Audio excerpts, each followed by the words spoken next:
Estos son uno de los lugares que nosotros recorremos cuando vamos a hacer deporte, cuando corremos todos los días prácticamente.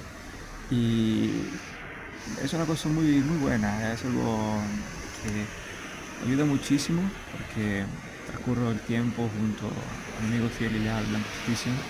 Lo quiero mucho, es una bendición. Y nos gusta a ambos ir a correr, ir a hacer deporte, conocer nuevos lugares, pasar tiempo en medio de la naturaleza, y esto hace de modo que se refuerce mucho más nuestra amistad, para que se refuerce mucho más. Entonces, nosotros, nosotros hacemos transcurrir nuestro tiempo juntos de esta manera, de correr y de gusto.